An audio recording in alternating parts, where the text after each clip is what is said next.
Welcome to Deepak law classes. और आज हम टॉपिक स्टार्ट कर रहे हैं फ्री कंसेंट। उसके लिए आपको सबसे पहले सेक्शन 13 को देखना होगा। 13 में गिवन है कंसेंट। कंसेंट को हिंदी में सम्मति कहा गया है। वहाँ लिखा है, दो या अधिक व्यक्ति सम्मत हुए तब कहे जाते हैं जब वे किसी एक बात पर एक ही भाव से सहमत होते हैं। एक बात पर एक ही भाव से, एक बात पर एक ही भाव से।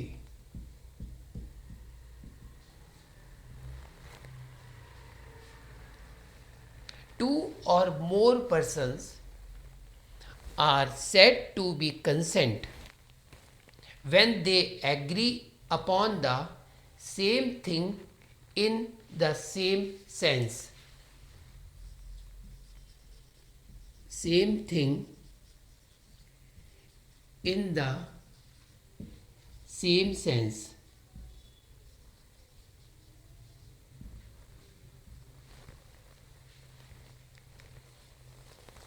अब एग्जाम में कैसे क्वेश्चन पूछा जाएगा? एमसीक्यूज आया तो consent defined under the following section, तो आपको लिखना है 13। ठीक है। सेक्शन 13 पे दूसरा किस तरह का क्वेश्चन पूछा जा सकता है? दूसरा पूछा जा सकता है कि ये जो कंसेंट है, कंसेंट ये लैटिन वर्ड से लिया गया है। तो आपको वहाँ 4 ऑप्शन दे दिए जाएंगे और पूछेंगे कि the word of consent is derived from the following Latin word. तो आपको ये भी पता होना चाहिए, और वो है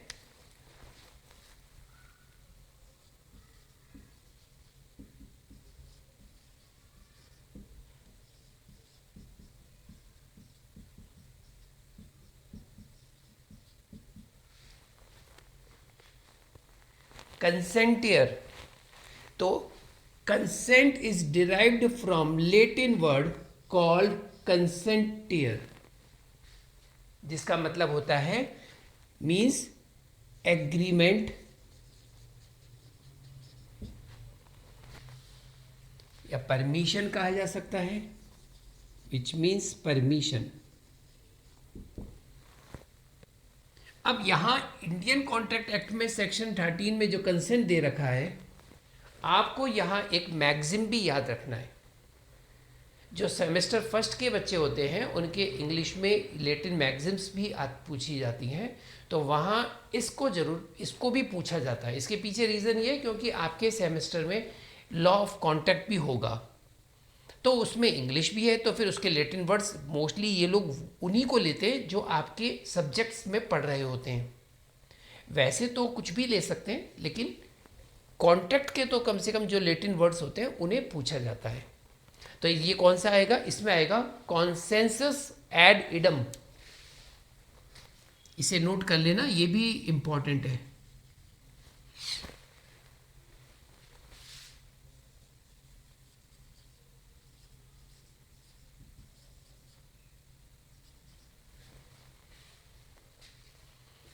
कॉन्सेंसस एड इडम, और जुडिशरी के एमसीक्यूज में इसका भी मतलब पूछा जाता है, और इसके लिए आपको लिखना होगा मीटिंग ऑफ माइंड्स।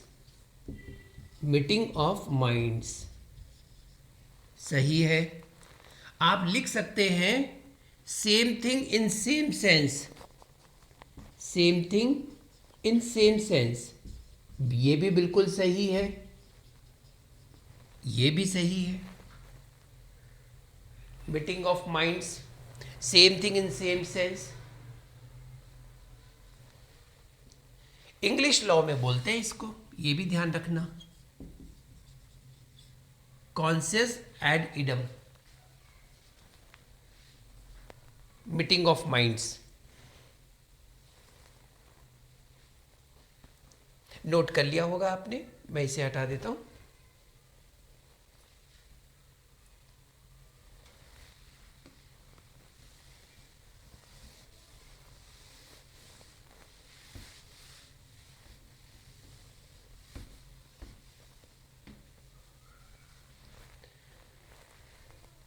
अब आपको बताते हैं कि कंसेंट जो सेक्शन 13 में बताया हुआ है, मतलब क्या है उसका। देखिए,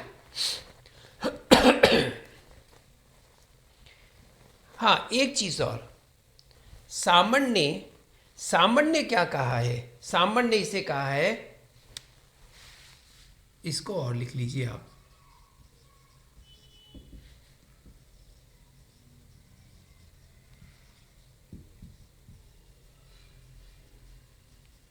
एरर्स इन कॉन्सेंस, ये सामण ने कहा है ना। बस ये ज़्यादा इतना इम्पोर्टेंट नहीं है, लेकिन फिर भी लिख लीजिए आप।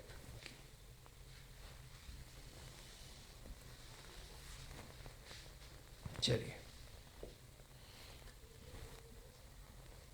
ये कंसेंट का बात हो गया। एक चीज़ और, सेक्शन 10 हम लोग पढ़ के आए थे, और वहाँ क्या लिखा था सेक्शन 10 में, एक बार सेक्शन 10 को वापस देखिए। पूरा कॉन्ट्रैक्ट का सबसे इंपॉर्टेंट सेक्शन है section 10।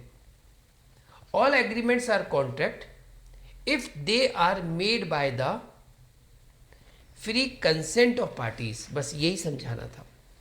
If they are made by free consent of the parties. लेकिन सेक्शन 13 क्या बता रहा है, वो तो केवल कंसेंट की बात कर रहा है। अब कंसेंट कैसी होनी चाहिए, वो फ्री होनी चाहिए। तो फ्री कंसेंट के बारे में कौन बता रहा है, सेक्शन 14। सेक्शन 14 फ्री कंसेंट के बारे में बात कर रहा है। तो एक इंपॉर्टेंट चीज़ ये है कि एक केस लॉ है, एग्जाम में ये भी पूछा जाता है कि सच केस लॉ या which one of the following case law is relates with the term consent, या फिर same thing in the same sense, कॉन्सेस एड इडम। तो वो केस लॉ आपको लिख लेना है, ये इंपॉर्टेंट है, एग्जाम में पूछा जाता है। उस केस का नाम है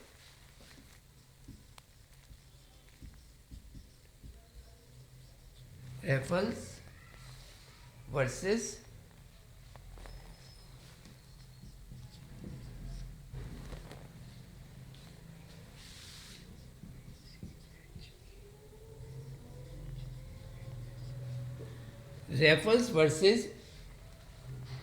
विच लाइन्स, 1864 का है ये।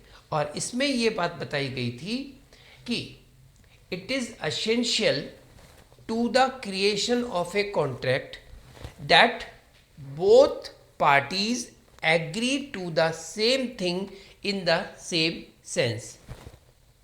इस केस लॉ में ये वाली बात कही गई थी, same thing in same sense. अब आइए, same thing in same sense का आखिर एक एग्जाम्पल बता दीजिए सर, जिससे कि हमें ये चीज़ और अच्छे से क्लियर हो जाए। चलिए, मेरे पास इस समय पॉकेट में दो पेन है, एक रेड है और एक ब्लैक है, ठीक है, ये दोनों। और मैंने कहा कि mister Adhyayan, I want to sell my a pen, या one pen to you for ₹10. Would you like to purchase it? तुमने कहा yes, I am ready to purchase it. Okay, ये लीजिए। नहीं नहीं, ब्लैक वाला नहीं, रेड वाला। अरे भाई, मेरे को तो ब्लैक वाला दे रहा था। अरे सर, मुझे लगा कि आप रेड वाला बेच रहे हैं। इसका क्या मतलब हुआ, मैं तो, मेरे माइंड में चल रहा था ब्लैक वाला, तुम्हारे माइंड में चल रहा था रेड वाला। तो ये same thing in same sense नहीं हुआ, इसलिए तुम्हारे और मेरे बीच में किसी भी तरह का कोई कॉन्ट्रैक्ट नहीं हुआ। ये वाली बात थी। तो यहां कॉन्सियस एड इडम ये सेक्शन 13 आपका कंप्लीट होता है। इससे बाहर कुछ भी नहीं पूछा जाता है, ये आप ध्यान रखिए, इतना ही सफिशिएंट है। चलिए, अभी अभी हमने बात करी थी सेक्शन 10 की, और वो ये कह रहा था कि for making a valid contract the parties must be have the free consent. अब कंसेंट के बाद हम लोग देखने जा रहे हैं कि कंसेंट कैसी होनी चाहिए। कंसेंट होनी चाहिए फ्री कंसेंट। अब फ्री कंसेंट कौन से सेक्शन में बताई गई है, ये भी एमसीक्यूज में पूछा जाता है, तो आपको ध्यान देना है। सेक्शन 14 फ्री कंसेंट की बात करता है।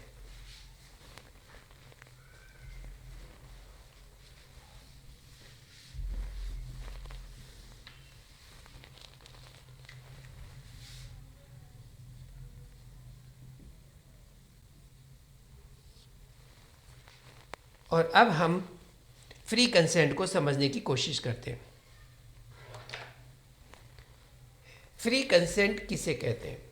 जब आप ये देखेंगे कि फ्री कंसेंट किसे कहते हैं और सेक्शन 14 की लैंग्वेज को पढ़ेंगे, तो आपको वो लैंग्वेज नेगेटिव में बताएगी। वो कहती है consent is said to be free when it is not caused by. सम्मति स्वतंत्र तब कही जाती है जब वह ना तो इससे प्रभावित हो, यानी कि वो नेगेटिव सेंस में बात कर रही है। हम इसे पढ़ते हैं कि the consent which is obtained by free will of the contracting parties. वो सम्मति जो पक्षकारों ने स्वयं से बिना किसी दबाव के, विदाउट अंडर एनी प्रेशर, स्वतंत्रता से ली है। Neither party be forced for making a contract और एन एग्रीमेंट। किसी भी पक्षकार के ऊपर किसी भी प्रकार का कोई दबाव नहीं रखा गया था कि वह ये करार करे, कि वह यह संविदा करे, अनुबंध करे। तो जब कॉन्ट्रैक्टिंग पार्टीज के ऊपर किसी भी प्रकार का कोई प्रेशर नहीं होता है, तो ये माना जाता है कि उनके बीच में जो कंसेंट हुई है जिस चीज़ की, वो फ्री हुई है। यहीं पे आपको अब दो बातें समझनी है कि किसी पार्टी की कंसेंट फ्री नहीं है, ये कब कहा जाएगा? तो हम बोलेंगे जब उसकी consent by coercion, by undue influence, by misrepresentation, by mistake, इनसे ली गई है, बाय फ्रॉड। और किसी पार्टी की कंसेंट, फ्री कंसेंट कब होती है? जब उसकी कंसेंट इनसे नहीं ली गई हो। लैंग्वेज ध्यान रखना बस। तो अब हम देखने जा रहे हैं कि consent is said to be free when it is not caused by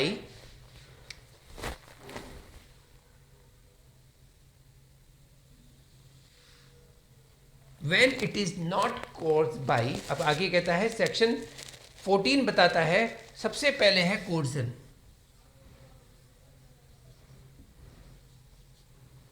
not caused bye coercion. Coercion को हिंदी में बोलते हैं प्रपीड़न। इसका एक शब्द और है उत्पीड़न, इंग्लिश में कोर्जन। ठीक है। Not caused by undue influence.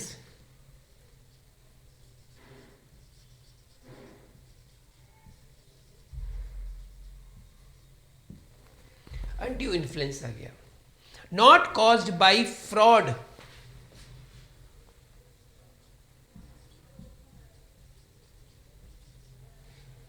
Not caused by misrepresentation.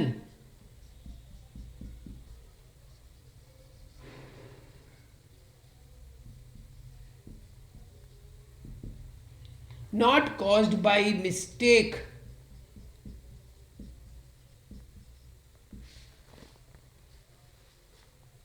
यहां आपको हर किसी के सेक्शंस पता होने चाहिए। तो कोर्जन की जब बात आती है तो 15, अनड्यू इन्फ्लुएंस की बात आएगी तो 16, फ्रॉड 17, मिस रिप्रेजेंटेशन 18, और ये आपको पढ़ना है 20, 21, 22, आपको ये चीजें स्टार्ट करनी है। 19 कहाँ गया? 19 और एक और है सर 19 का ए। तो ये जो 19 और 19 का ए है ना, ये बताते इफेक्ट ऑफ वॉइडेबल कॉन्ट्रैक्ट। ये बताते 19 ए कि अगर किसी की कंसेंट इनसे ली गई है, किसी की कंसेंट अगर फ्री नहीं है, इनसे प्रभावित है, तब ऐसे इसका इफेक्ट क्या होगा? तब इफेक्ट ये होगा कि ये बताते हैं कि ऐसे कॉन्ट्रैक्ट्स वॉइडेबल कॉन्ट्रैक्ट्स कहलाते हैं। और वॉइडेबल कॉन्ट्रैक्ट्स कहां पर बताए हुए हैं? सेक्शन 2 के आई में। ये चीजें आपको ध्यान रखनी है।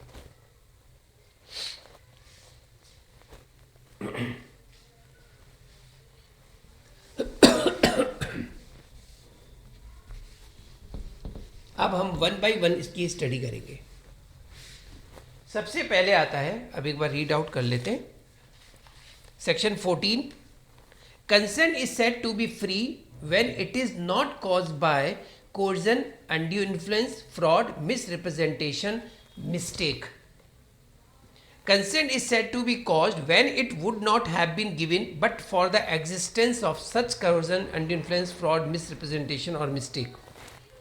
सम्मति ऐसे कार्य तब कही जाती है जब वह ऐसा प्रपीड़न, असम्यक असर, ये जो अनड्यू इन्फ्लुएंस है ना, उसे हिंदी में असम्यक असर कहा जाता है। इसका एक और हिंदी में अनुवाद है अनुचित प्रभाव। कपट, दुरुपदेशन या भूल न होती तो न दी जाती। आइए, सेक्शन 15 बात करता है कोर्जन के बारे में। अब आपको इसमें कितनी चीजें आपको याद रखनी है एग्जाम के पॉइंट ऑफ व्यू से, उसी पे कंसंट्रेट करूंगा मैं, ठीक है। सेक्शन 15 और ये बात करता है कोर्जन की। सबसे पहली चीज, इंडियन लॉ में इसे कोर्जन कहा जाता है, तो इंग्लिश लॉ में इसको क्या कहते हैं, ये एमसीक्यूज में पूछा जाता है। अब इसी को इंग्लिश लॉ में क्या कहेंगे? इंग्लिश लॉ में इसे कहा जाएगा ड्यूरेस। एक नाम और है इसका, एक नाम और है इसका, ड्यूरेस और मीनेस। तो इंग्लिश लॉ में ये कहा जाता है, इंडियन लॉ में कोर्जन कहा जाता है। एक तो ये आपको याद रखना है एमसीक्यूज के लिए। अब आगे चलिए, कोर्जन क्या होता है? कोर्जन इज द कमिटिंग और थ्रेटिंग टू कमिट। देखिए, कोई कार्य करना या उस कार्य की करने की धमकी कर देना। थ्रेटिंग का मतलब होता है धमकी देना। किस कार्य की बात कर रहे हैं आप? कौन सा कार्य किया जा रहा है? कौन सा एक्ट किया जा रहा है? किस एक्ट को करने की धमकी दी जा रही है? तब यहां कोर्जन के लिए कहा है, कोर्जन इज द कमिटिंग और threatening to commit an act. मैं वही तो पूछ रहा हूं आपसे, कौन सा एक्ट? एक्ट फॉरबिडन बाय, जो ऐसा कृत्य, ऐसा कार्य जो मना किया गया है, फॉरबिडन बाय आईपीसी। तो इंडियन कॉन्ट्रैक्ट एक्ट में सेक्शन 15 के अंदर कोर्जन में ये लिखा गया है कि कोर्जन इज कमिटिंग और threatening to commit of an act which is forbidden by IPC. और अब आप आईपीसी की जगह क्या लिखेंगे यहां पर? बीएनएस। और द अनलॉफुल डिटेनिंग, और आगे बताया है इसने, अनलॉफुल डिटेनिंग, किसी को विधि विरुद्ध डिटेन करना, या थ्रेटिंग टू डिटेन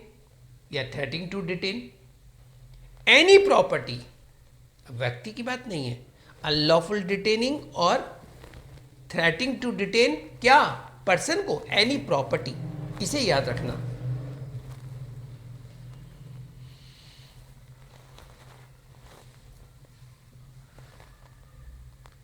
एक ये भी एग्जाम में पूछ लिया जाता है, अनलॉफुल डिटेनिंग और threatening to detain any property, any person, both, none of these.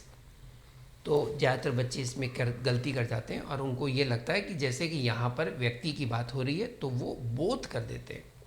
आपको ध्यान देना है, यहाँ इसने प्रॉपर्टी के लिए वर्ड यूज़ किया है।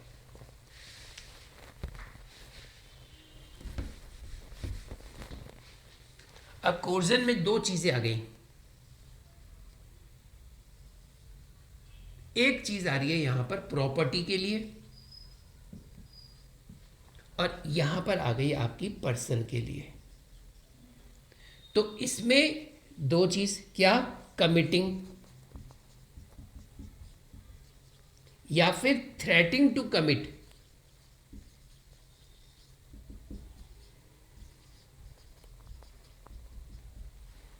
इसी तरह से यहां पर भी यही है, committing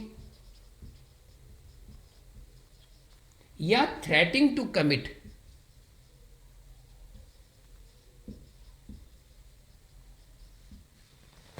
threatening to commit, committing, देखते हैं क्या यही बात लिखी हुई है। यहां पर यहां लिखा हुआ है अनलॉफुल डिटेनिंग और थ्रेटिंग टू डिटेन। तो कमिटिंग नहीं है, यहां डिटेनिंग है, अनलॉफुल डिटेनिंग, इसको लिख दो डिटेनिंग, और threatening to detain.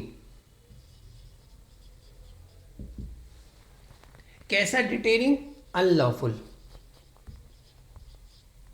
Unlawful detaining या threatening to detain any property. तो ये माना जाएगा कि इस व्यक्ति ने आपके साथ कोर्जन यूज किया है। कमिटिंग, थ्रेटिंग टू कमिट, क्या चीज, तो यहां पर आएगा एक्ट। कैसा एक्ट, जो फॉरबिडन है। फॉरबिडन है किसके द्वारा, बाय। अब एक्ट में तो लिखा हुआ है आईपीसी, आपको ध्यान देना है बीएनएस। तो कोर्जन क्या हो गया, coercion is committing, threatening to commit an act forbidden by IPC BNS, और detain, unlawful detain, detaining, threatening to detain any property. अब आपको ये कोर्जन इस तरह से हमने स्ट्रक्चर बनाया तो आपको इजीली याद हो गया होगा। Coercion is the committing, threatening to commit an act, कैसा, फॉरबिडन बाय आईपीसी, और unlawful detaining, threatening to detain क्या, any property to the prejudice of any person, to the prejudice of any person.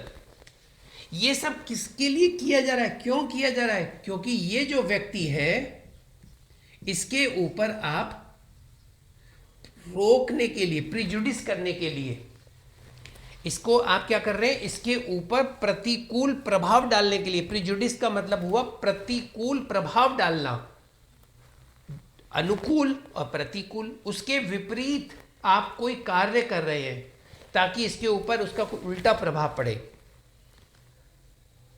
Of any person what ever with the intention of causing any person, with the intention, intention को हिंदी में बोलते हैं आशय। तो आप उस व्यक्ति के ऊपर किस आशय से आप ऐसा कर रहे हैं, any person to enter into an agreement. आप उसके साथ ऐसा एक्ट क्यों कर रहे हैं जो फॉरबिडन बाय आईपीसी है, आप उसे ऐसे एक्ट की धमकी क्यों दे रहे हैं। हम इसलिए दे रहे हैं इस व्यक्ति को ताकि ये हमारे साथ एग्रीमेंट कर सके। आप इसकी प्रॉपर्टी को अनलॉफुल डिटेन क्यों कर रहे हैं, आप इसकी प्रॉपर्टी को अनलॉफुल डिटेन क्यों कर रहे हैं, डिटेन करने की धमकी क्यों दे रहे हैं आप, क्या है आपका इंटेंशन ऐसा करने का। हमारा इंटेंशन ये है जिससे कि ये व्यक्ति एग्रीमेंट कर सके। कौन करना चाहता है इसके साथ एग्रीमेंट? Mister A. तो ये करना नहीं, ये खुद नहीं चाहता कि नहीं, ये मना कर रहा था। तो फिर आपने क्या किया? हमने इसके एक थप्पड़ मार दिया। हमने कहा कि तेरे थप्पड़ मार देंगे, तेरे बच्चे को मार देंगे, तुझे मार देंगे। धमकी दी आपने मारने की। हाँ, हमने धमकी दी मारने की, पर ये तो गलत है ना। हाँ, हम जानते हैं ये फॉरबिडन बाय आईपीसी है। तो आप ऐसा कोई कार्य कर रहे हैं उसके साथ जो आईपीसी, भारतीय दंड संहिता या बीएनएस के द्वारा वो फॉरबिडन है।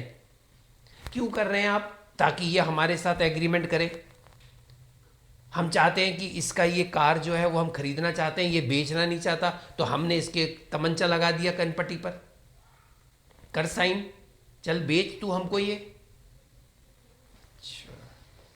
आप ये इसकी चीज क्यों नहीं लौटा रहे हो? हम इसकी चीज इसको इसलिए नहीं दे रहे हैं क्योंकि ये साइन नहीं कर रहा इस डॉक्यूमेंट पे, एग्रीमेंट क्यों नहीं कर रहा ये हमारे साथ। अगर ये हमारे साथ एग्रीमेंट कर लेगा तो हम इसकी चीज इसको दे देंगे। तो आपने क्या कर रखा है? उसकी कोई प्रॉपर्टी को अपने पास डिटेन करके रख रखा है ताकि ये आपके साथ एग्रीमेंट कर सके।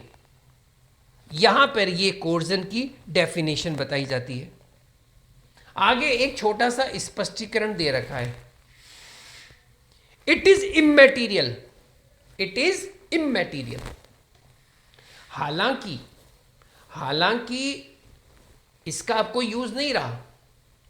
Weather the IPC is or is not force in place where the coercion is employed. ये कह रहा है कि इट इज इमैटीरियल, ये बात तत्वहीन है, इसका कोई मतलब नहीं है। किस बात का? कि जहां कोर्जन यूज हो रहा है वहां पर आईपीसी अप्लाई होती है या आईपीसी अप्लाई नहीं होती, इस बात का कोई मतलब नहीं है। कहीं ऐसा है जहां पर आईपीसी अप्लाई नहीं होती और वहां पे आप कोर्जन कर रहे हैं, तो आप कहेंगे अरे आईपीसी तो अप्लाई नहीं होती, ये तो चलेगा नहीं, इससे कोई मतलब नहीं है। आइए, यहां पर हमने एक्ट की जो सेक्शन 15 है हमने उसे पूरा पढ़ा। अब थोड़ा सा एक्स्ट्रा समझने की कोशिश करते हैं, कोई हम एग्जाम्पल लेकर के इसको समझेंगे। आइए, सबसे पहली चीज़ तो आपको ये बताना होना चाहिए कि coercion is derived from Latin word. तो वो लैटिन वर्ड कौन सा है, ये भी एग्जाम में पूछ लिया जाता है।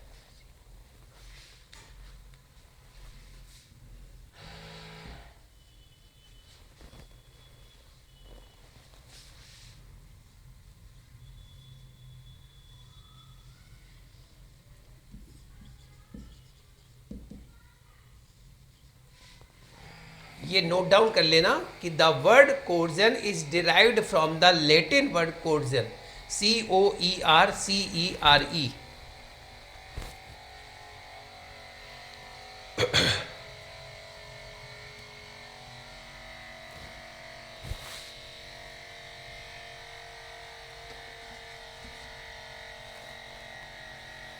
What do you mean by coercion? हम लिख सकते हैं कि किसी भी व्यक्ति को कॉन्ट्रैक्ट में बांधने के लिए उसके ऊपर दबाव बनाना, forcibly compelling a person to enter into a contract, इसे बोलेंगे हम लोग coercion. In such case the consent of the party be obtained by the use of force और थ्रेटिंग। फोर्स यूज करके उसकी कंसेंट ली जाती है। इसको हम लोगों ने अभी डिस्कस किया। इंग्लिश लॉ में इसे ड्यूरेस कहा जाता है, ये आपको ध्यान रखना है, ठीक है। और कोर्जन के जो एसेंशियल एलिमेंट्स हैं वो भी आपने डिस्कस कर लिए। सर एसेंशियल एलिमेंट्स हमने डिस्कस नहीं किए। कोर्जन की डेफिनेशन आप मालूम है कहाँ है? हाँ सर 15 में है, बताओ क्या है? सर कोर्जन की डेफिनेशन है, कोर्जन इज द कमिटिंग और threatening to commit any act forbidden by IPC और अनलॉफुल डिटेनिंग और threatening to detain any property of any person with the intention to enter into an agreement. अरे वाह, फिर आपको essential elements नहीं मालूम? अरे इसके एसेंशियल एलिमेंट्स यही तो हैं, कमिटिंग और थ्रेटनिंग टू कमिट, इंटेंशन उसकी कॉन्ट्रैक्ट में करने के लिए, forbidden by law, forbidden by IPC, unlawful detaining और टू डिटेन, ये चीज़ें यही इसकी एसेंशियल एलिमेंट्स में आ जाती हैं। आइए इस पॉइंट में जो इम्पोर्टेंट केस लॉ है आप वो लिख लीजिए। अम्मी राजू, यहाँ लिख देता हूँ, है ना, नोट कर लेना, इसकी इम्पोर्टेंट केस लॉ है ये इसका।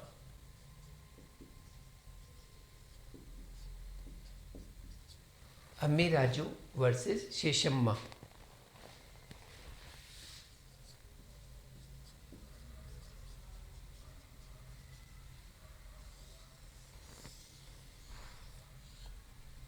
ये बहुत इम्पोर्टेंट केस लॉ है इस कोर्जन के अंदर।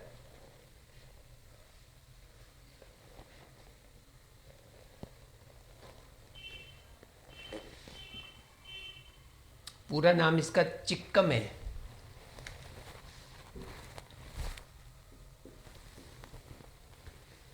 CHIKHAM,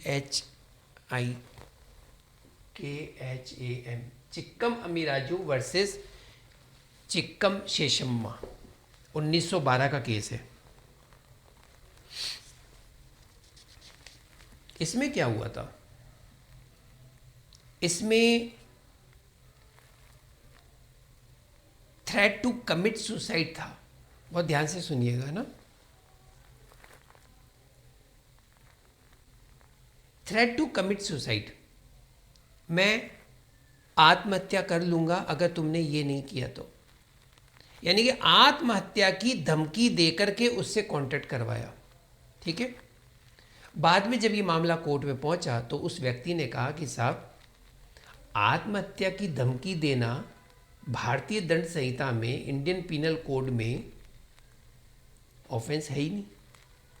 आत्महत्या की धमकी देना, threatening to commit suicide, suicide जरूर है, अटेम्प्ट टू कमिट सुसाइड है, थ्रेटिंग टू कमिट सुसाइड नहीं है।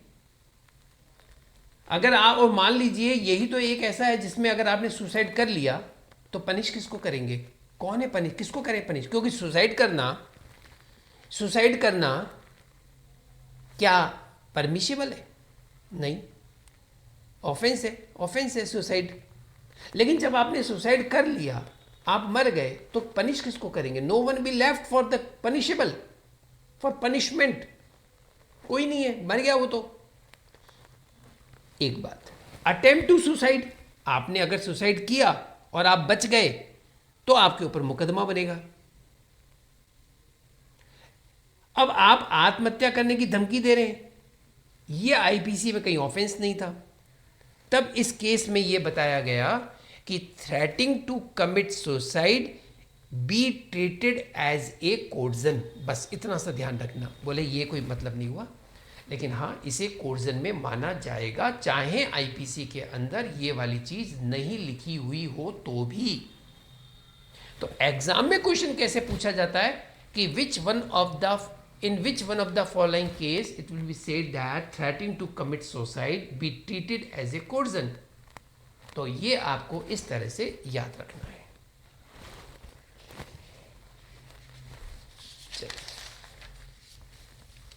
अब बात आती है कि सर, अगर किसी पार्टी की, किसी पर्सन की कंसेंट कोर्जन करके ली गई है तो उसका कॉन्ट्रैक्ट क्या कहलाएगा, ये बताइए। तब इसके लिए कहा गया है, अगर किसी पार्टी की कंसेंट कोर्जन यूज करके ली गई है तो ऐसे कॉन्ट्रैक्ट को वॉइडेबल कॉन्ट्रैक्ट कहा जाता है। क्या कहा जाता है? Voidable contract. वॉइडेबल कॉन्ट्रैक्ट कहाँ पे डिफाइन है? 2K में। चलिए अब इसको समझो। वैसे तो मैं आज आपको ये सब एक साथ समझाऊंगा। क्यों? क्योंकि अनड्यू इन्फ्लुएंस हो, फ्रॉड हो, कोर्जन हो, इन सब से अगर कंसेंट ली गई है तो उसका इफेक्ट वॉइडेबल कॉन्ट्रैक्ट ही होगा। Voidable contract. तो मैं आपको ये सेक्शन 19 और 19A फिर मैं आपको एक साथ बता दूंगा, या फिर आप अभी समझ लो तो फिर वो बार बार नहीं बताएंगे। आइए तो अभी समझ लेते हैं। Effect of coercion. हालांकि मैं ये भी कह सकता हूं effect of coercion, effect of undue influence, effect of misrepresentation, effect of fraud. इन सबका इफेक्ट क्या होगा कि कॉन्ट्रैक्ट कैसा होगा? कॉन्ट्रैक्ट होगा वॉइडेबल। और वॉइडेबल कॉन्ट्रैक्ट कहां बताया हुआ है? 2K में। इसका मतलब क्या हुआ? इसका मतलब क्या हुआ? इसका मतलब ये हुआ कि A और B, A ने B से कहा कि मैं तुम्हारी ये कार खरीदना चाहता हूं 1,000 रुपये में, क्या तुम मुझे बेचोगे? तो B ने कहा नहीं, तो इनके बीच में कॉन्ट्रैक्ट ही नहीं हुआ। लेकिन A इस कार को खरीदना चाहता था, तो A ने क्या किया? B के ऊपर एक कोर्जन यूज कर लिया, एक ये पिस्टल, जिसकी वजह से B ने इसको हां बोल दिया। तो ये कार इधर आ गई और A ने इसको 1,000 रुपये दे दिए। अब यहां पर बात आती है, क्या इस कॉन्ट्रैक्ट में B की जो कंसेंट है, B की जो कंसेंट है, क्या वो फ्री है? आप कहेंगे नहीं। तो B की कंसेंट फ्री नहीं है, तो B ने कंसेंट क्यों दी? बोले सर जब यहां पर तमंचा रख देते हैं ना तो अच्छे अच्छे कंसेंट दे देते हैं सर। तो इसका मतलब B कंसेंट देना नहीं चाहता था, लेकिन उसके ऊपर जब ये गन का प्रेशर दिखाया गया, एक ऐसा एक्ट किया गया जो फॉरबिडन बाय IPC है, BNS है, और उसने कंसेंट दी, तो उसकी ऐसी कंसेंट जो इस पर रखी गई थी वो वॉलेंटरली नहीं थी, इसलिए कोर्जन से प्रभावित थी, और इस कॉन्ट्रैक्ट को वॉइडेबल कॉन्ट्रैक्ट कहा जाएगा। अब आप बताइए आगे की कहानी। B क्या कर सकता है? क्योंकि वॉइडेबल कॉन्ट्रैक्ट को जब आप पढ़ेंगे तो वहां पे लिखा हुआ है इज ऑप्शन ऑफ वन और अदर पार्टी। ये उसके विकल्प पे है। किसके? B के, क्योंकि इसकी कंसेंट फ्री नहीं है, इसलिए इसी के पास ऑप्शन है। ये चाहे तो कोर्ट में जाकर के इस कॉन्ट्रैक्ट को वॉइड डिक्लेयर करवा सकता है। सर अगर ये कोर्ट में जाके इस कॉन्ट्रैक्ट को वॉइड डिक्लेयर नहीं करवाए तो फिर इसका मतलब है कि जो नहीं जानता, जिसको ये बात पता नहीं है कि B के ऊपर ये लगा के कंसेंट ली थी, वो तो इसको सही मानेगा ना। फिर तो वॉइडेबल नाम इसलिए है कि इसके पास ये ऑप्शन है, ये चाहे तो कोर्ट में जाकर के इसे वॉइड डिक्लेयर करवा सकता है। यही कहानी आपकी सबके साथ है, लेकिन एक सेक्शन है, कौन सा? 19A, जो बात करता है केवल अनड्यू इन्फ्लुएंस के लिए। अनड्यू इन्फ्लुएंस से अगर किसी की कंसेंट ली गई है तो उसका कॉन्ट्रैक्ट भी वॉइडेबल होगा, लेकिन उसके लिए सेक्शन बना है 19 का A। बस ये भी MCQs में आता है जुडिशरी के। अब हम कोर्जन के बाद नेक्स्ट पॉइंट को हम पढ़ने जा रहे हैं, और वो है अनड्यू इन्फ्लुएंस, जिसे हिंदी में असम्यक असर या अनुचित प्रभाव भी कहा जाता है। फिर इसके बाद हम पढ़ेंगे कि कोर्जन और अनड्यू इन्फ्लुएंस में दोनों में क्या डिफरेंस है।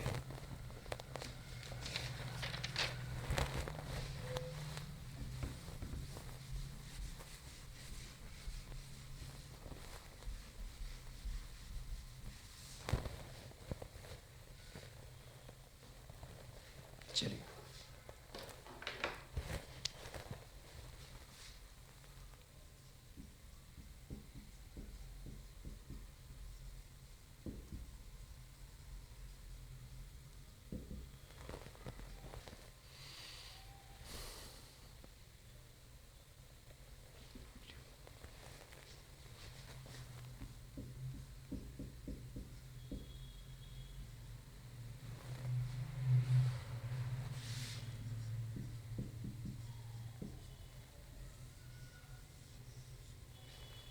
the word undue influence is derived from Latin word influral और इसका मतलब होता है फ्लो इन।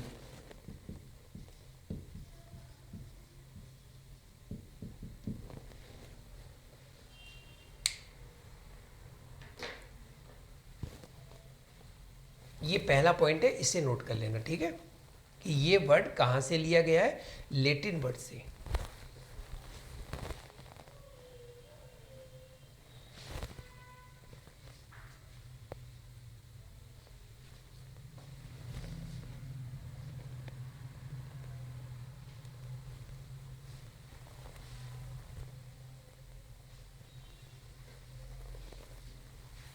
चलिए अब आगे चलते हैं। सेक्शन 16 कहता है a contract is said to be induced by undue influence where the relation subsisting between the parties. इसे हाईलाइट करना, यहाँ पे एक शब्द यूज हो गया, relation between the subsisting parties. इसका मतलब हुआ कि यहां दो व्यक्ति हैं, ए और बी। कंसेंट किसकी ली जा रही है, मान लो बी की। ये दोनों पार्टीज एक दूसरे को जानती है या नहीं जानती, तब इसका जवाब आता है ये दोनों पार्टीज एक दूसरे को जानती है, इनमें आपस में एक कोई रिलेशन है। तो इन दोनों कॉन्ट्रैक्टिंग पार्टीज में रिलेशन का होना जरूरी है।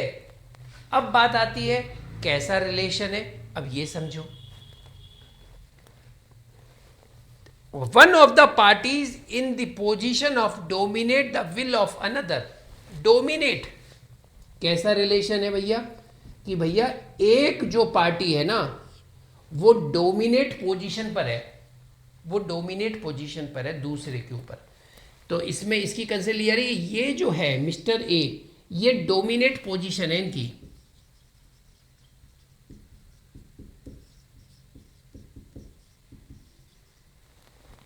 इसकी पोजीशन कैसी है, डोमिनेट वाली।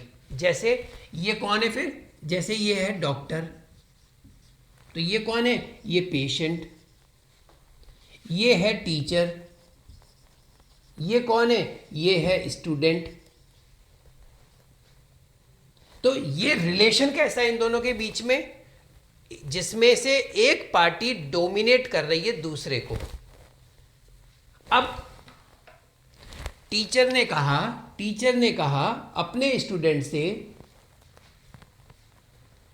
कि तुम्हारी गाड़ी है ये, कि हाँ ये गाड़ी तुम मुझे 1,000 रुपये में दे दो।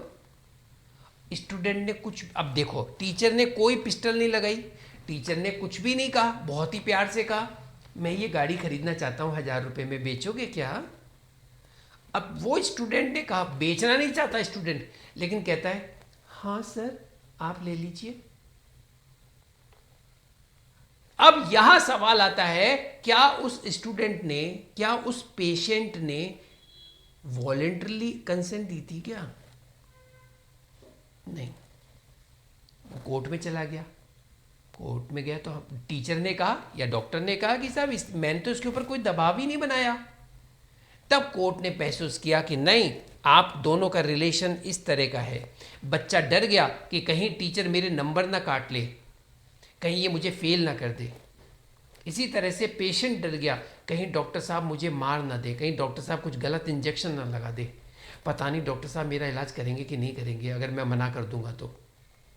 तो यहाँ इनकी फ्री कंसेंट नहीं है, इनकी कंसेंट प्रभावित है सामने वाले पर्सन की पोजीशन से, उसकी पोजीशन डोमिनेट वाली पोजीशन है, and uses that position to obtain an unfair advantage over the other। बस इसे आप अभी इतना ही समझें, यही आपके लिए इतना सफिशिएंट है, अनड्यू इन्फ्लुएंस। अब बात करने जा रहे हैं हम लोग कि अनड्यू इन्फ्लुएंस और कोर्जन में क्या फ़र्क आया। फिर वो तो है, सेक्शन अलग है, उसका डेफिनेशन ये है, इसका डेफिनेशन ये है। सबसे बड़ी डिफरेंस है कि अनड्यू इन्फ्लुएंस के अंदर इन दोनों पार्टीज के बीच में कोई रिलेशन होता है। कोर्जन के अंदर कोई अननोन पर्सन भी आकर के प्रेशर यूज कर सकता है। फिर वही बात आएगी, इसका प्रभाव क्या होगा। तो एक बार 19 का ए निकाल लीजिए। 19 का ए कहता है when consent to an agreement is caused by undue influence the agreement is a contract voidable at the option of the party whose consent was so caused. चलिए अब आगे चलिए, अनड्यू इन्फ्लुएंस के बाद कौन आया, अब आ गया फ्रॉड। अब इस फ्रॉड पे आ जाइए।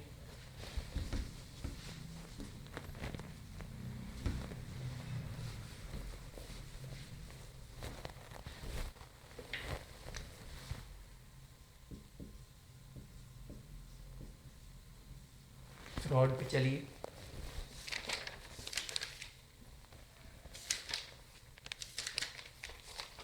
सबसे पहले आपको इस बार फ्रॉड पे आपको देखना है कि ये जो फ्रॉड है ये फ्रेंच वर्ड से लिया गया है।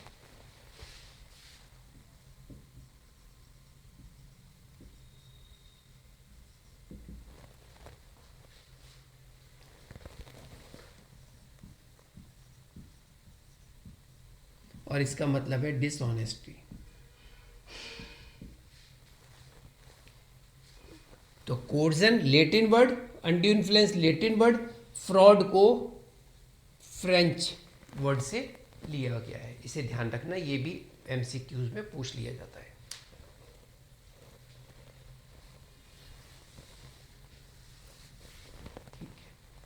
कौन सा सेक्शन है इसका, 17। अब एक वर्ड है फ्रॉड और एक है मिस रिप्रेजेंटेशन।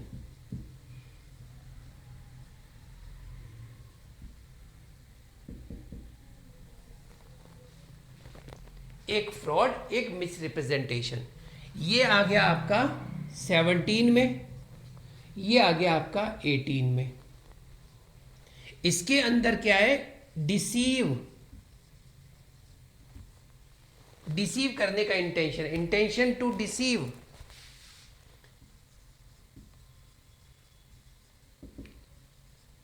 इंटेंशन यहां पर कैसा है, धोखा देना, to deceive the party, contract करने के लिए उसे डिसीव देना, करना, उसे धोखा देना। और यहां पर क्या है, not to deceive. Misrepresentation में उसका इंटेंशन धोखा देने का नहीं होता। फ्रॉड कहता है fraud means and includes any of the following acts committed by a party to a contract और विद हिज कन्वेंस और by his agent with intent to deceive another party thereto or his agent to induce him to enter into the contract। अब 17 के जो subsection में 1 और 2 दिए हुए हैं, 3, 4, 5, आपको ये पांचों पॉइंट याद रखने हैं। इसमें एमसीक्यूज का क्वेश्चन आता है कि विच one of the following statement is correct और नॉट करेक्ट, ये आपको ध्यान देना है। और स्पेशली ज़्यादातर जो नंबर 1 है ना इसका, वो सबसे ज़्यादा इंपॉर्टेंट है। The suggestion as a fact of that which is not true by one who does not believe it to be true। Language देखिए किस प्रकार की है। जो बात सत्य नहीं है उसका तथ्य के रूप में उस व्यक्ति द्वारा सुझाया जाना जो ये विश्वास नहीं करता कि वह सत्य है। जो बात सत्य नहीं है, ए ने बी को कहा और वो इस बात को जानता है कि मैं जो कह रहा हूं वो सच नहीं है, फिर भी वो उसके सामने इस बात को रखता है ताकि वो सामने वाला उससे कॉन्ट्रैक्ट कर ले, उसको डिसीव कर रहा है। The active concealment of fact by one having knowledge और बिलीफ ऑफ द फैक्ट, उसको ये बात मालूम है कि मैं जिस घोड़े को बेच रहा हूं वो साउंड पोजीशन में नहीं है, फिर भी वो उसको छुपा रहा है। ये बात यहां पर ये फ्रॉड हो गया। Promise made without any intention of performing it, वो उससे प्रॉमिस कर रहा है, वचन दे रहा है उसको इस इंटेंशन से कि वो उसे पूरा नहीं करेगा, ये फ्रॉड आ गया। Any other act fitted to deceive, कोई भी ऐसा एक्ट। लेकिन एक बात है, मैं कोई बात बोल रहा हूं और आपको धोखा देने के लिए, जिससे कि आप मेरी बातों में आकर के मुझसे कॉन्टेक्ट कर लें, मैंने किया, लेकिन आपने मेरे साथ कांटेक्ट नहीं किया, तो फिर कोई बात ही नहीं है। या फिर मैं जिस चीज को मैं आपके सामने प्रकट कर रहा हूं धोखा देने के लिए ताकि आप मुझसे कांटेक्ट करें, आपने मुझसे कांटेक्ट कर लिया लेकिन मेरे द्वारा दिए गए बातों से प्रभावित होकर के नहीं, किसी और तरीके से आपने मेरे साथ कांटेक्ट किया है, लेकिन मैंने आपके सामने जो बातें रखी थी वो धोखा देने के लिए रखी थी, पर आपने कांटेक्ट किसी और तरीके से किया है, यानी उन बातों से आप प्रभावित नहीं हुए, तो फिर हमने फ्रॉड नहीं किया। जैसे कि मान लीजिए हमने एक बोर्ड लगाया कि हमारे यहाँ पर भैंसें मिलती हैं साहब बहुत बढ़िया दूध देने वाली, और डॉक्टर XYZ डॉक्टर हैं जानवरों के, उनके द्वारा सर्टिफाइड है। इतना बड़ा बैनर बोर्ड हमने लगा दिया, बहुत फेमस डॉक्टर हैं वो जानवरों के, उन्होंने सर्टिफाइड कर रखा है। ये सब फ्रॉड, जबकि हमारी भैंसें बहुत ख़राब हालत में हैं।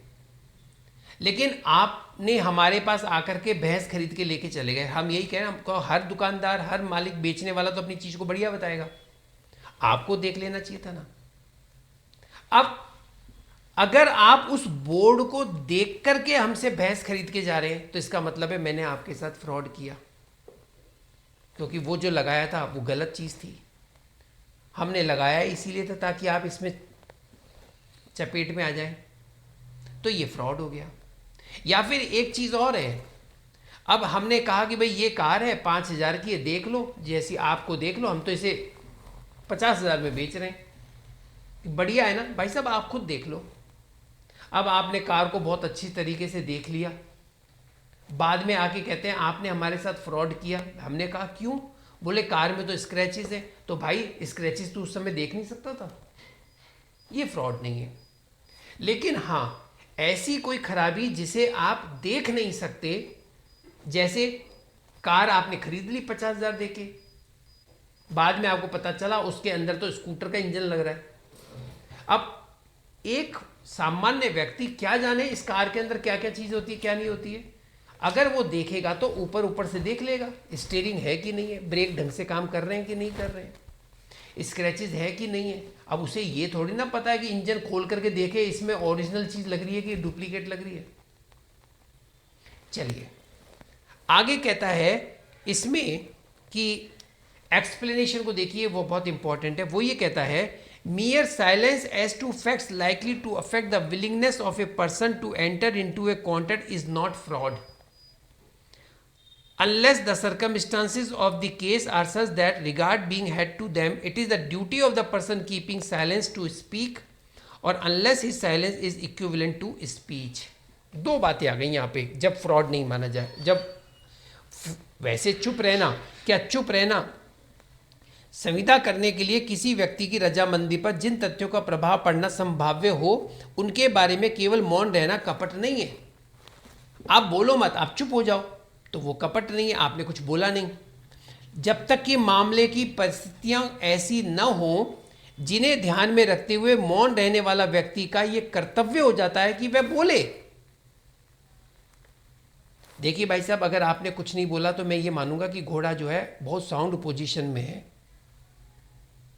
आप कुछ नहीं बोले, तो यहां पर आ जाएगा फिर वो मामला, आपके द्वारा चुप रहना बोलने के तुल्य है। Silence to be treated as a speech, यानी कि हमने ये मान लिया कि आपने ये कहा है कि ये घोड़ा बहुत साउंड पोजीशन में है, और फिर वो नहीं था तो ये फ्रॉड हो जाएगा।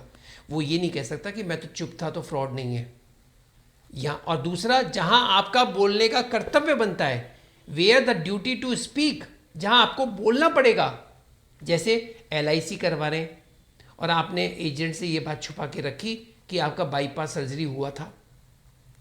बाद में जब ये बात सामने आती है तो फिर ये माना जाएगा कि आपने फ्रॉड किया है। फिर आप बोलेंगे हमसे तो पूछा ही नहीं।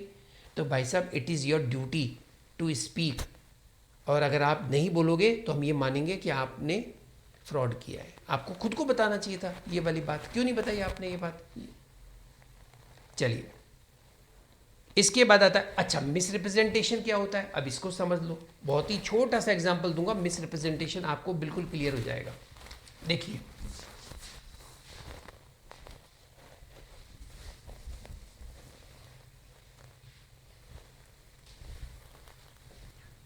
ये एक शॉप है, ठीक है, यहां पर मोबाइल रखे हुए हैं। ये कौन से मोबाइल रखे हुए हैं? जो रिपेयर करने होते हैं। और यहां पर जो मोबाइल रखे हुए हैं वो कौन से मोबाइल रखे हैं? जो नए हैं। इस दुकान को चलाते हैं मिस्टर ए।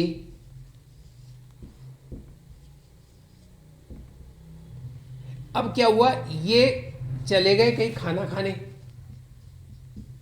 इन्होंने अपने लड़के को बैठा दिया दुकान पे। एक ग्राहक आया मोबाइल लेने, तो इन्होंने इसको ये वाला मोबाइल उठा के दे दिया।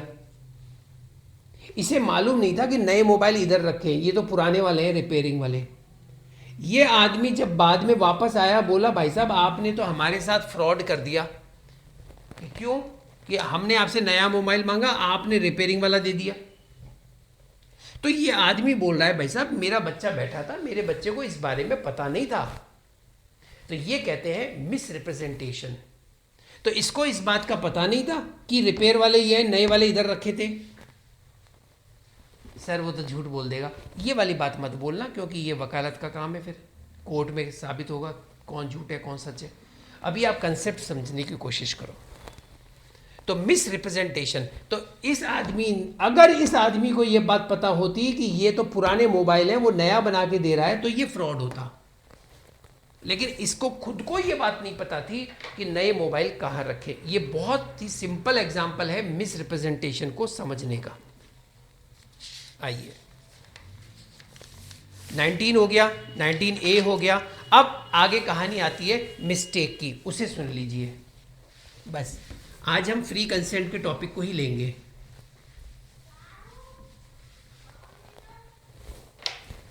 अब बात आती है मिस्टेक। मिस्टेक दो तरह की है, mistake of fact and mistake of law. Law भी दो तरह का है, एक इंडियन लॉ और एक फॉरेन लॉ। बस खत्म, आपका छोटा सा टॉपिक है ये तो। मिस्टेक ऑफ फैक्ट में क्या होता है कि मान लीजिए ए है और बी है, इन दोनों में ये कॉन्टैक्ट हो गया कि यहां पर एक शिप है, इसमें एक माल आ रहा है, वो ए ने प्रॉमिस कर लिया बी को देने के लिए, और बी ने कहा भैया मैं पेमेंट कर दूंगा। दरअसल कॉन्टैक्ट हुआ था 2 तारीख को, लेकिन ये शिप 1 तारीख को ही पानी में डूब गया था, और इसके बारे में ना तो ये जानता था ना ये जानता था। इसका मतलब हुआ बोथ पार्टीज आर इग्नोरेंट। बस जब दोनों पार्टीज इस बात से इग्नोर होती हैं कि जिसके लिए हम कांटेक्ट कर रहे हैं, हम जिस घोड़े को बेचने का कांटेक्ट कर रहे हैं, वो तो कल रात को ही मर चुका था। ना तो बेचने वाला ये बात जानता था, ना खरीदने वाला ये बात जानता था। तब ये कहलाता है मिस्टेक ऑफ फैक्ट। और इसका प्रभाव क्या होता है, इसको ध्यान से देखना। इसका प्रभाव क्या होता है? इसका प्रभाव होता है कॉन्ट्रैक्ट कहलाए इसका वॉइड। एग्रीमेंट कैसा होगा? वॉइड। और वॉइड एग्रीमेंट कहां डिफाइन है? 2G में क्या लिखा हुआ है? An agreement which is not enforceable by law, जिसे लॉ से एनफोर्स नहीं कराया जा सकता। तो अगर जहां पर दोनों पार्टीज की गलतियां होती हैं, मिस्टेक होती है, वहां एग्रीमेंट आपका हो गया वॉइड। और यहां आ जाइए, लॉ की गलती होती है तो भैया इंडियन लॉ की गलती है। अगर कोई भारत का रहने वाला है और भारत में वो ये कह दे अरे हमें तो पता ही नहीं था कि हमारे लॉ में ये वाली बात होती है, तो बोलेंगे भैया आपको अपना लॉ नहीं मालूम, आपको अपना लॉ नहीं मालूम है। आपका कॉन्ट्रैक्ट वैलिड है and you are liable for damages. लेकिन अगर आपके कॉन्ट्रैक्ट में कोई विदेशी लॉ का कोई क्लॉज है, विदेशी लॉ के बारे में कोई बात है, तो यहाँ पर एक पार्टी कह सकती है ये विदेशी लॉ है जिसके बारे में हमें पता नहीं था। तब इसके लिए कहा गया है अगर किसी की मिस्टेक ऑफ फॉरेन लॉ है तो इसका इफेक्ट क्या होगा। आप कहेंगे सर इसका इफेक्ट, तो इसका इफेक्ट है मिस्टेक, जो मिस्टेक ऑफ फैक्ट का है। तो मिस्टेक ऑफ फॉरेन लॉ का इफेक्ट क्या होगा, जो मिस्टेक ऑफ फैक्ट का है। मिस्टेक ऑफ फैक्ट का इफेक्ट क्या है, कौन एग्रीमेंट वॉइड, उसे हम शुरू से ही वॉइड मानेंगे। और यहां जाकर के आपका फ्री कंसेंट का पूरा टॉपिक खत्म होता है। तो फ्री कंसेंट के ऊपर मेंस में अगर कोई क्वेश्चन आ जाता है, when the consent be said to be free, when it is not caused by coercion, undue influence, fraud, mistake, misrepresentation, mistake, ये चीज़ें सेक्शन 15, 16, 17, 18, 20, 21, 22 और उसके बाद इसका 19 का अंदर इसका बताया हुआ इफेक्ट क्या होगा, तो वो वॉइडेबल कहलाएगा। 19A में अनड्यू इन्फ्लुएंस का बताया गया है। फ्रॉड को कोर्जन को इंग्लिश लॉ में ड्यूरेस मीनेंस भी कहते हैं। इनके लेटिन वर्ड क्या है, फ्रॉड फ्रेंच वर्ड से लिया गया है। कौन सा सेक्शन, कौन से सेक्शन में कौन सी बात बताई गई है। अनड्यू इन्फ्लुएंस के अंदर रिलेशन होना चाहिए जिसमें एक पार्टी दूसरी के ऊपर डोमिनेट वाली होनी चाहिए। Silence can not be treated as fraud, but दो जगह आपको फ्रॉड माना जाएगा जहां बोलना आपका कर्तव्य हो। When duty silence is be treated as a fraud when it is the duty to speak, और when silence be treated as a speech. बस इसके अलावा एमसीक्यूज में भी कुछ नहीं आता और मेंस में तो ये क्वेश्चन हो ही गया। और हम आज की क्लास को यहीं पे ओवर करते हैं। Thank you very much. कल सैटरडे है, कल क्लास नहीं होगी। सैटरडे एंड संडे हम लोग ऑफ रखते हैं। अब हमारी नेक्स्ट क्लास मंडे को होगी।